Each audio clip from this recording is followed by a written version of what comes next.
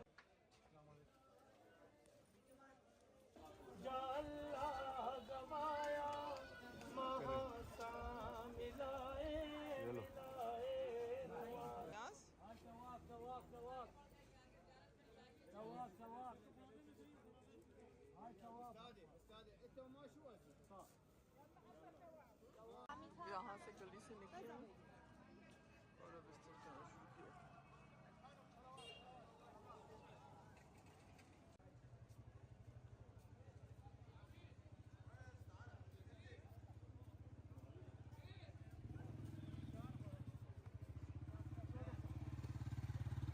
अपरेजिन जब वो जगह एक कुआं था जहाँ के ऊपर जनाब सुलेमान पैगंबर की भी हुकूमत नहीं थी। मौलाए कायनात जब जंग तबूक से वापस पलटे तो पानी की ज़रूरत हुई, कुएं में डोल डाली। तीनों सहाबी भी साथ में थे, सब गए, सबको डोल वापस आई। मौला गए, मौला ने 3 मरतबा डोल डाला, वापस आई। जनाब कंबर से कहा कंबर मैं नीचे जा रहा हूँ, रस्सी काट दी, 3 दिन के बाद वापस आऊँगा। जैसे ही मौला नीचे उतरे जंग शुरू हुई और उसके बाद 90,000 जिन्नातों में से 45,000 जिन्नातों ने इमाम के हाथों पर बैत की और 45,000 को मौला ने कत्ल किया।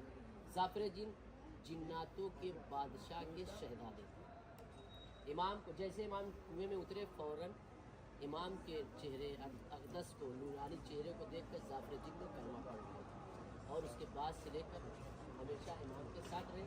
जब करबला में इमाम हुसैन ने हलमिन नासिम की सदा बुलंद की तो जाफर जिन मदद के लिए आए और कहा मौला आप इजाज़त दें, मैं पलक झपकते ही फ़ौज अशिया को ख़त्म कर दूँगा। इमाम ने कहा कि मेरी ये आवाज़ इस्तिग़ासा करबला में रहने वालों के लिए है, सबके लिए नहीं है, इंसानों के लिए है।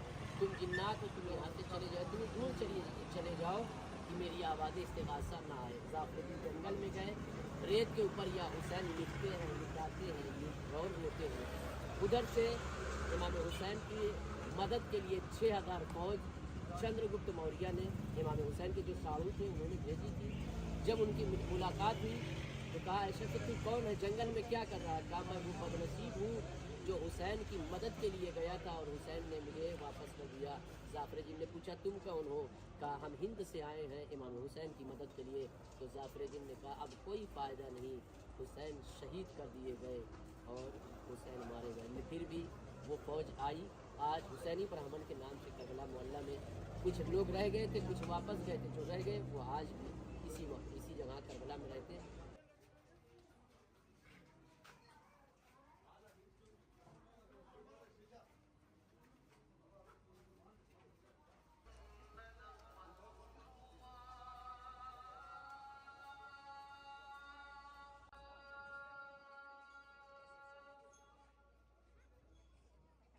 मकाम दिल ज़ैनबी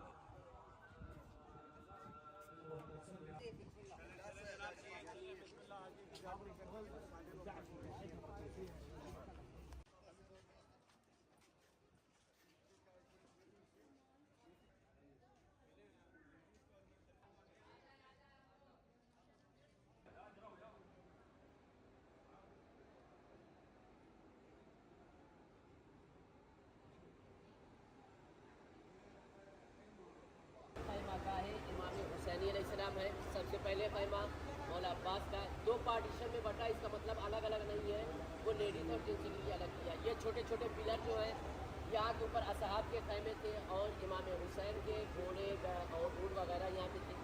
आगे अंदर जाइएगा तो खैमा इमाम हुसैन अलैहिस्सलाम है। जस्ट उसी से मिला हुआ जनाब ज़ैनब सलामुल्लाह अलैहा का खैमा है। उस कोने में इमाम जनाब कासिम का खैमा गाह है। अब यहाँ के ऊपर ये खैमा अस्र आशूर नहीं बल्कि शब आशूर तक ये खैमा हरा भरा था। अस्र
ज़ियारत करें। फिदा वो हैं जिन्होंने माह रमज़ान मुबारक में रसूल खुदा की दावत की थी और जन्नत से खाना मंगा कर रसूल खुदा को इफ्तार कराई थी। फिदा वो हैं जिनको मासूम 5 मासूम इमामों ने माँ कह के बुलाया। फिदा वो हैं जिन्होंने अहले बैत के लिए अपना सब कुछ कुर्बान कर दिया। फिदा वो हैं जिन्होंने बादशाहत को छोड़कर अहले बैत की कनीज़ी को अख्तियार किया। फिदा वो है जिन्होंने सारी जिंदगी जनाब ज़ैनब को अपने से दिया। आइए इस मकाम के ऊपर जनाब फिदा जब ये हुआ कि घोड़ों से लाश की पामाली होगी, रास्ता छूटा रहे हैं। तो हर कबीला आगे बढ़ा, हर कबीले वालों ने अपने घर वाले के लाशे को अलग कर लिया, क्योंकि अरब का ये दस्तूर था कि जलील से जलील करना हो तो लाश को पामाल करना। यहाँ तक कि मकान मक्तल में अली अकबर का भी लाशा हटा दिया गया, उनके नानियार वालों ने हटा दिया। मक्तल में सिर्फ एक लाशा रह गया जिसे इमाम हुसैन कहा जाता है। पिज्ज़ा से रहा न गया और उसके बाद जनाब पिज्ज़ा ने जाकर जनाब ज़ैनब से कहा, शहजादी कोई तरकीब निकाले जिससे आपके माजाए का लाशा फट जाए। अम्मा पिज्ज़ा जानती है मरतबा जनाब पिज्ज़ा की नए जनेबिया पे आई। ये शेर जो आया था ये इमाम हुसैन और इमाम हसन को हदिया किया था शिकार में, जिसका नाम हारिस था। इमाम ने मौलानी ने ये कह के रिहा किया था, आगाज़ किया था कि एक वक्त आएगा कि मेरे तीर जो इमाम मौला अब्बास पर बरसाए गए मशकीदा छेदने के लिए यही मकाम है जहाँ पे हम खड़े हैं। यहीं पर मौला अब्बास का मशकीदा छिदा है और उसके बाद इमाम मौला अब्बास ने अपने रहवार को फुरात की जानिब मोड़ दिया था और उसके बाद मौला वहाँ पे गए थे। तो यही मकाम है जहाँ के ऊपर मशकीदा छिदा है और यहाँ पे पहले मशकीदा लगा होता था, अब वो हटा दिया जाए क्योंकि क्राउड इतना ज़्यादा होता है अरबईन और सारे मौके पर, तो जगह के लिए हटा दिया, वरना यही मकाम था जहाँ पे ऊपर मशकीदा। अभी दाहिने बाजू पे चलेंगे, फिर उसके बाद थोड़ा बहुत ज़ियारत करें। यही मकाम है जहाँ के ऊपर मौला अब्बास अलैहिस्सलाम का बाया बादू शहीद हुआ।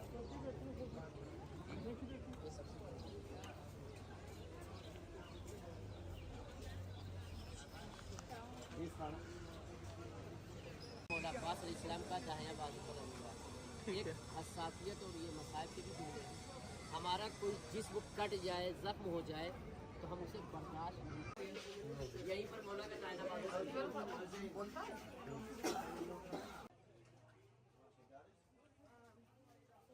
25 नंबर के इसके सामने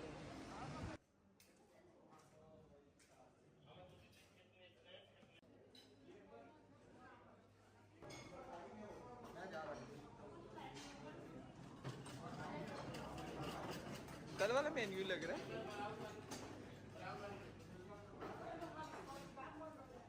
तो शुक्र है अल्लाह का, आसपास की सारी जब ज़ियारत हो गई वापस होटल आ गए हैं, खाने का वक्त है,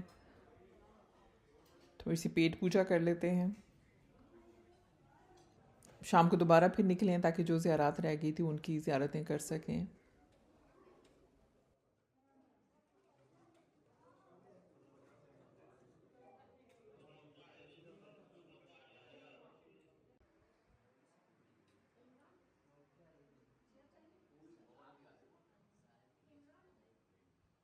बस तदफीन का एक मरतबा चंद शेर हासिल करता हूँ।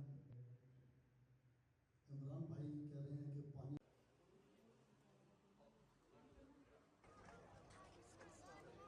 मैं देख रही हूँ कहाँ से जा रहे हैं तक इस वक्त ही हम आए हैं मकाम इमाम मूसा काज़िम अलैहिस्सलाम पे।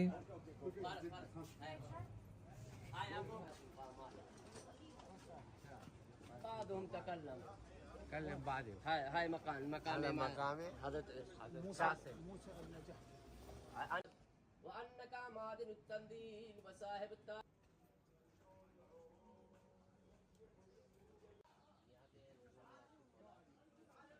हुसैन अलैहिस्सलाम से इमाम हुसैन अलैहिस्सलाम पिछले साल से मोहलत लेने आए थे। शब आशूर मोहलत का तज़किरा होता है। ये वही जगह है जहाँ पर इमाम हुसैन खैमे से निकल कर इस मकाम पे आए, उधर से पिछले साथ आया और जो मौला की गुफ्तगू बयान करें या आपको हम कत्ल करेंगे, ये बात हुई। उसके बाद इमाम अब होटल वापस जाने लगे थे, काफ़ी लेट है लेकिन भूख लगी थी तो हमने कहा चलो बाहर भी ट्राई कर लेते हैं कुछ खाने का। अब ये है हमारा चौथा दिन और आज है 12 रजब। तो जब बाहर निकले हुए ज़ियारतें करने तो गुज़रते गुज़रते, क्योंकि मुझे लगा वैसे तो टाइम नहीं मिलेगा, तो थोड़ी सी जो है वो मैं तस्बीह और इस तरह की चीज़ें लेने के लिए बीच में रुक गई। और आपको दुकानदार भी ऐसे मिल जाते हैं जिनको उर्दू समझ आती हो या कुछ ना कुछ इंग्लिश, तो काम चल ही जाता है। अभी मैं नमाज़ पढ़ने ज़ोहर की नमाज़ के लिए आई हूँ। नमाज में बहुत टाइम था लेकिन जगह बिल्कुल फुल भी होती है। आप देखें कि ना ये मुहर्रम भी नहीं है, सफ़र भी नहीं है, रजब का लेकिन है माशाल्लाह महीना है, लेकिन मेरे ख्याल में आप कभी भी आएंगे तो आपको रश तो मिलेगा ही। मुझे पर्सनली ये था कि इंसान फ़र्स्ट टाइम जाए तो ऐसे दिनों में जाएं कि जहाँ थोड़ा सा कम रश हो, ताकि आप सुकून से दिल की तसल्ली के साथ सारी ज़ियारतें कर सकें, सब कुछ कर सकें। लेकिन माशाल्लाह अभी भी रश बहुत ज़्यादा होता था, स्पेशली जब आप अंदर जाते हैं, रोज़े की तरफ जाते हैं, तो वहाँ पे आपको अभी भी लाइन में लगना पड़ता है, बहुत देर इंतज़ार भी करना पड़ता है। ऐसा नहीं है कि अगर ये मुहर्रम या सफ़र का महीना नहीं है तो फिर रश नहीं है। तो अगर आप चाहते हैं कि आप अंदर जो हैं वो नमाज़ पढ़ सकें, तो आपको नमाज से बहुत पहले वहाँ पे पहुँचना पड़ेगा। माशाल्लाह, बस खूबसूरती की कोई क्या ही कहने ना, बस आपका दिल करता है या खुद ही देखते रहें, या उसकी तस्वीरें खींचते रहें, वीडियो बनाते रहें। जो सुकून, जो खुशी आपको मिलती है, अनटिल अनलेस आप खुद वहाँ जाएं, किसी के बताने पे इंसान को समझ नहीं आता। और किसी भी वक्त चले जाएं, चाहे आधी रात को जा रहे हैं, 1 बजे जा रहे हैं, किसी भी वक्त जाएं, तो एक रौनक है और मखलूक खुदा है जो वहाँ पे है।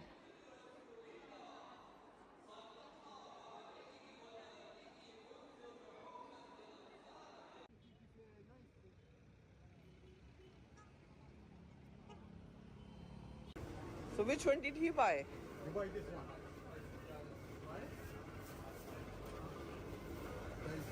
Big inside. Oh, big inside. Yes, Where? you see there. Okay.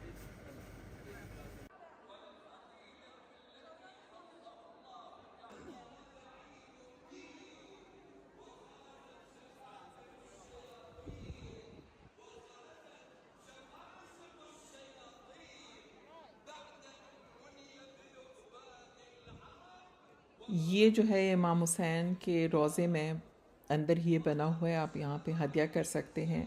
वो कभी उनके पास डिपेंड कि कौन सा दिन है, कौन सा वक्त है, वो आपको कुछ ना कुछ देते भी हैं, खा के शिफा हो, कोई भी और चीज़ डिपेंड। इन्होंने, हम अगले दिन जा रहे थे, उन्होंने मुझे ये कहा कि आप कल आइएगा और यहाँ पे कल दिन को खाना होगा, वो रसीद आपको देते हैं, आप आएगा। लेकिन हम अभी रात को जाने लगे थे।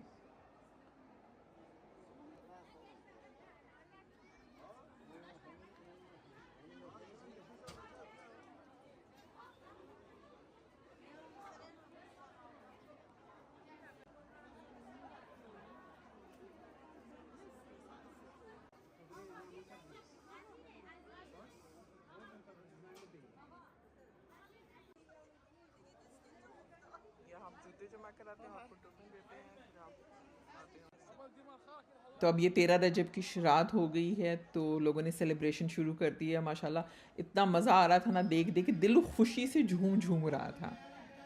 तो ये करबला में 13 रजब की शाम हो गई, रात हो गई है, और लोगों ने जो है वो 13 रजब को मनाना जो है वो शुरू कर दिया हुआ है। हम लोग जो हैं वो अब यहाँ से निकल के जाने लगे हैं नजफ़ की तरफ, क्योंकि हमने 13 रजब इंशाल्लाह वहाँ पे मनाना है, वहाँ पे सेलिब्रेट करना है। कट कटा की भी वीडियो काफ़ी लंबी हो गई है। नजफ़ की जो ज़ियारात हैं उसकी मैं एक और वीडियो बना लेती हूँ। इंशाल्लाह ये वीडियो आप लोगों को ज़रूर पसंद आई होगी। कमेंट करके अपना फीडबैक ज़रूर दीजिएगा। चैनल को अगर से अभी तक सब्सक्राइब नहीं किया तो मेक श्योर कि चैनल को सब्सक्राइब करें और वीडियो दूसरों के साथ ज़रूर शेयर कीजिएगा। ओके जी, थैंक यू, अल्लाह हाफ़िज़।